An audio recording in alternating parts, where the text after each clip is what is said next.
گزارے.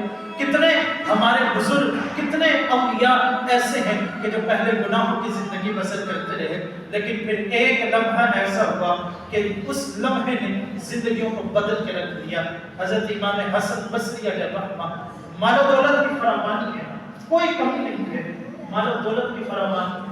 بازار میں جاتے ہیں غربا کو ڈھونڈتے ہیں کہ کسی کی مدد کی جائے. ایک دن بازار میں ہے، ایک خوبصورت ترین عورت کو دیکھا تو دل ہار بیٹھے، اور اسی عورت کو دیکھتے چلے جا رہے ہیں. تو اس عورت نے کہا اما تستحی، اے اللہ کے بندے تجھے حیا نہیں آتی؟ تو آگے سے جواب دیا ممن، کس چیز سے حیا؟ تو اس عورت نے کہا اس رب سے حیا کر جو سینوں کے بیدوں کو بھی جانتا ہے. اس رب سے حیا کیوں نہیں کرتا؟ امام حسن فرماتے ہیں کہ مجھے جملہ تو بڑا تھا، لیکن عورت کا حسن اتنا تھا کہ میں اسی کی طرف مائل اور راغب رہا. کہ اس عورت نے مجھ سے کہا کہ تجھے کیا چاہیے؟ تو امام حسن کہتے ہیں کہ میں نے اس عورت سے کہا کہ تیری جیل جیسی آنکھیں، ان میں ڈوبنا چاہتا ہوں، مجھے تیری یہ آنکھیں بڑی خوبصورت لگتی ہیں. تو اس عورت نے کہا کہ ٹھیک ہے، یہاں پر رک، ہو سکتا ہے کہ میں تیری خواہش کو پورا کروں. اندر گئی، تھوڑی دیر کے بعد خادمہ کو باہر بھیجا. خادمہ دشت لے کر باہر آئی، اس کے اوپر ایک کپڑا تھا، کپڑے کے اوپر ایک کاغذ کا ٹکڑا تھا، اور خادمہ آ کر حسن بصری کے سامنے کھڑی ہوئی اور کہا کہ میری مالکہ نے یہ تمہارے لیے تحفہ بھیجا ہے. اور اس کاغذ کے ٹکڑے کے اوپر لکھا ہوا تھا کہ میں ان آنکھوں کی مجھے ہرگز بھی ضرورت نہیں ہے جو آنکھیں کسی بندہ خدا کو رب سے ہی غافل کر دیں، اور میں نے یہ تیرے لیے بھیج دی. امام حسن فرماتے ہیں میں اپنی داڑھی کو پکڑ کے رونے لگا اور میں روتا ہوا اپنے گھر گیا. ساری رات توبہ و استغفار کی. پھر صبح خیال آیا کہ میں اس کے پاس جاؤں، اس سے معذرت ہی کروں کہ میری وجہ سے ایسا ہوا. تو کہتے ہیں کہ جب میں صبح اس کے گھر کے پاس پہنچا تو دیکھا کہ جنازہ اٹھ رہا تھا. میں اتنا نادم اور شرمندہ کہ میں نے یہ کیا کر دیا. کہتے ہیں کہ توبہ اور استغفار کیا تو وہ عورت میرے خواب میں آئی اور مجھ سے آ کر کہا. تو میں جب خواب میں آئی تو میں نے کہا کہ مجھے کوئی وصیت ہی کر دو. تو اس عورت نے مجھے یہ وصیت کی کہ حسن جب بھی تو تنہائی میں ہو اپنے رب کو یاد کیے رکھنا، اپنی تنہائیوں میں جو ہے وہ رب کو نہ بھولنا. نہ دنیا سے، نہ دولت سے، نہ گھر کو آباد کرنے سے، یا تسلی دل کو ملتی ہے رب کو یاد کرنے سے. یہ رب کا ذکر ہے جو سکون دیتا ہے، جس کے اندر رب نے اطمینان رکھا ہے. اور ایک دوسری وصیت کہا کہ میں تجھے کہتی ہوں کہ تیرا جو بھی دن ہو، جو بھی شام ہو، اس کے اندر جو ہے وہ رب کے حبیب پر لازمی درود پڑھتے رہنا. اور پھر وہ حسن بصری کہ جو یہاں تک جو ہے وہ دنیا کے اندر چلے گئے کہ غافل تک بن گئے، پھر وہی حسن بصری ولایت کے جس درجے کے اوپر پہنچے کہ آج صدیاں بیت گئی، آج جب بھی زبان سے لفظ نکلتا ہے تو امام بصری کے نام سے نکلتا ہے. تو یہ زندگی ہے کہ گناہ جو ہے یہ انسان کی فطرت میں ہے، لیکن گناہ کے اوپر ڈٹے رہنا اور اس گناہ سے توبہ نہ کرنا، اسی گناہ کے ساتھ جو ہے وہ زندگی گزارتے رہنا، یہ بندگی نہیں ہے، یہ زندگی نہیں ہے. اور ایسی زندگی جو ہے اس زندگی کا یا کوئی فائدہ بھی نہیں ہے. اور اسلاف کی ایسی بے شمار جو ہے وہ طرق ہمارے پاس موجود ہیں، ایسے طریق موجود ہیں کہ جہاں سے ہم اپنی زندگیوں کے رخ کو، اپنی زندگیوں کے قدموں کو بدل سکتے ہیں.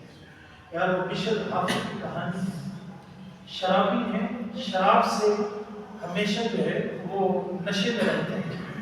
ایک دن میں خانے کی طرف چل رہے تھے، راستے میں دیکھا کہ ایک کاغذ کا ٹکڑا پڑا ہے جس پر اللہ کا نام ہے، جس پر کلمہ لکھا ہے. آپ نے اس کاغذ کے ٹکڑے کو اٹھایا اور ادب کے ساتھ اس کو چوما، صاف کیا، خوشبو لگائی اور ایک بلند جگہ کے اوپر رکھ دیا، اور پھر جو ہے وہ اپنے میخانے کی طرف چلے. میں خانے میں گئے، شراب پی وہاں اور شراب کے نشے میں دودھ پڑے، رب کائنات نے وقت کے ولی کی طرف یہ پیغام بھیجا کہ جاؤ حافظ کو جا کر میرا پیغام دے دو۔ زمانے کے ولی جب میں خانے کے دروازے کے اوپر پہنچے، دستک دی، تو اندر سے جب دروازے کے اوپر کوئی شخص آیا تو آپ نے اس سے پوچھا کہ کیا بشر حافظ اندر ہے؟ تو وہ شخص دیکھ کر حیران ہو گیا کہ زمانے کے ولی ہیں اور ایسا با اثر شخص ہو تو اس کا یہاں پر آنا تو بنتا ہی نہیں کہ کبھی مہذب شخصیات بھی ایسی جگہوں پر جاتی ہیں۔ تو کہا کہ کیا بشر ہے اندر؟ تو اس نے کہا کہ بشر تو ہے لیکن شراب کے نشے میں دھت ہے، اسے کوئی دنیا کی خبر نہیں۔ کہا کہ پھر جاؤ اسے جا کر پیغام دو کہ میں دروازے پر ہوں، آ کر میری بات نہیں سن۔ تو جا کر بشر کو یہ پیغام دیا کہ زمانے کے ولی دروازے پر کھڑے ہیں۔ بشر اسی طرح جو ہے کہا کہ وہ دروازے کے اوپر کھڑے ہیں اور انہوں نے پیغام دیا ہے کہ ذرا بشر کو تو بلانا، میں نے اسے رب کا پیغام پہنچانا ہے۔ جب بشر کو یہ بات بتائی، بشر فوری طور پر اٹھا اور اسی طرح بھاگ نکلا، کوئی جھوٹا نہیں پہنا۔ جب دروازے کے اوپر آئے تو ان بزرگوں نے کہا کہ بشر تجھے مبارک ہو، رب نے یہ پیغام بھیجا ہے کہ تو نے ہمارے نام کی عزت کی ہے، اسے تو نے بلندی دی ہے، ہم نے تو تیرے اسی ایک عمل کے صدقے تیرے سارے گناہوں کو بخش دیا۔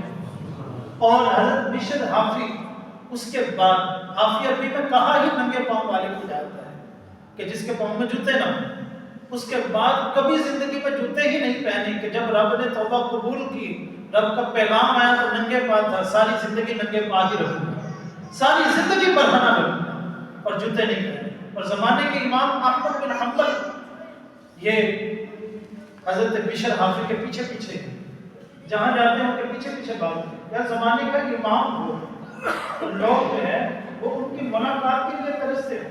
یہی امام احمد بن حنبل ہے کہ ایک شخص جو ہے وہ نان لگاتا تھا، ہر وقت جو ہے وہ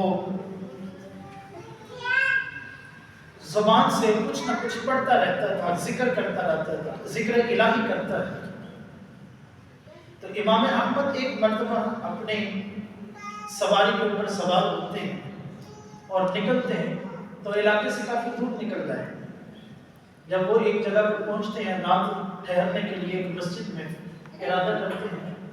اب اس وقت حالت تو یہ نہیں تھی کہ موبائل ہے یا اسکرین کا دور ہو، اور لوگ شہرت تو تھا زمانے میں کہ ایک امام ہے احمد بن حنبل، لیکن کوئی جانتا نہیں تھا، جانتے وہی تھے جنہوں نے دیکھا تھا اور دیکھ وہی سکتا تھا جو وہاں پر جا سکتا تھا۔ اب یہاں پر کوئی نہیں جانتا تھا کہ یہ احمد بن حنبل ہے۔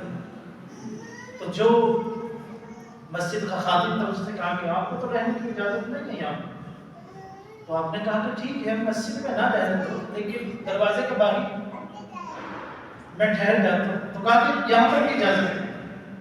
تو سامنے نام والے کی دکان، تو اس نے جب دیکھا تو اس نے کہا کہ میرے پاس آئے، میں تمہیں ایک رات جو ہے وہ ٹھہرا لیتا ہوں، پناہ دے دیتا ہوں۔